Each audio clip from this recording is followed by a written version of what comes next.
मैं अपने दो दोस्तों के बारे में जरूर बताना चाहता हूँ यहाँ पे, जिनसे मुझे बड़ी प्रेरणा मिली अपनी जिंदगी में, अपने जीवन काल के अंदर। एक लड़के का नाम था राजेश शुक्ला, और वो लड़का मेरे साथ 12 के 12 साल दयानंद स्कूल में पढ़ता रहा, और वो 12 के 12 साल फर्स्ट आया। आपको जान के बहुत हैरानी होगी, बहुत कम ऐसा होता है कि एक ही बच्चा हमेशा टॉप पे रहे, क्योंकि ये तो सफलता में कभी आप ऊपर जाते हैं, कभी आप नीचे जाते हैं, तो वो पेंडुलम चलता रहता है इधर उधर इधर उधर। लेकिन वो राजेश की मैं बड़ी इज्जत करता हूँ और मेरा बड़ा अच्छा दोस्त है। अभी कभी कभी मुलाकात में मेरी उससे हो जाती है। वो 12 के 12 साल फर्स्ट आया।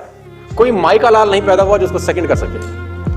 पता नहीं क्या खाता था, उसकी माँ उसको कैसे पढ़ाती थी। ड्राइंग बहुत शानदार थी, पढ़ता बहुत शानदार था, खूबसूरत बहुत था, लड़कियां उसी को मरती थी। मतलब ऐसे कहता है कि कोई पुण्य किए होंगे, ऐसा जन्म मिला उसको। 12 के 12 साल फर्स्ट आया। सेकंड लड़के पे, जो सेकंड लड़का आता था मेरी क्लास में, उसका नाम था शरद यादव। मेरा बड़ा अच्छा दोस्त है, अभी कभी कभी उससे भी मेरी मुलाकात होती है। वो 12 के 12 साल सेकंड आया। बड़ी अजीब इत्तेफाक था मेरे स्कूल के अंदर, मेरी क्लास के अंदर, कि फर्स्ट आने वाला 12 साल सेकंड ना हो सका, सेकंड वाला पूरी मेहनत करके फर्स्ट ना जा सका। और दोनों में कट थ्रोट कंपटीशन था, दोनों अगल बगल में रहते थे, और उन दोनों के कंपटीशन के कारण उनके घर वालों का भी कंपटीशन था। थर्ड फोर्थ फिफ्थ रैंक के लिए जरूर लड़ाई झगड़ा चलता था क्लास के बच्चों में। अपने को कोई टेंशन नहीं थी। 36, 37, 38 हमारे को क्या दिक्कत थी। हमारे को तकलीफ तब होती थी जब असेंबली की जाती थी। जब असेंबली होता था एक बरस के बाद, तो इनाम दिए जाते थे हमारे टाइम के अंदर, है ना। First rank goes to mister Rajesh. हमको पता था कि इसी को मिलता है सब। Second goes to Sharad, third goes to ABCD चलता रहता था।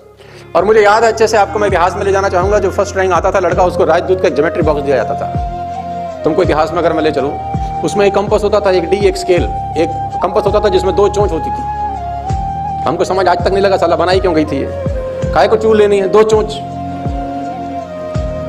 तुमको याद आया कुछ? तो राजदूत का पेंसिल बॉक्स मिलता था। The first rank goes to mister Rajesh. तो हम असेंडिंग ऑर्डर में बैठते थे। जिसका हाइट छोटा होता था वो आगे बैठता था। ऐसे ऐसे हम लोग असेंबली में बैठते थे। और 1 साल के बाद जब रिपोर्ट कार्ड देने की बारी आती थी, तो सब टेबल के ऊपर वो प्राइज रखे होते थे रैप करके, लेकिन अंदर वही निकलता था राजदूत।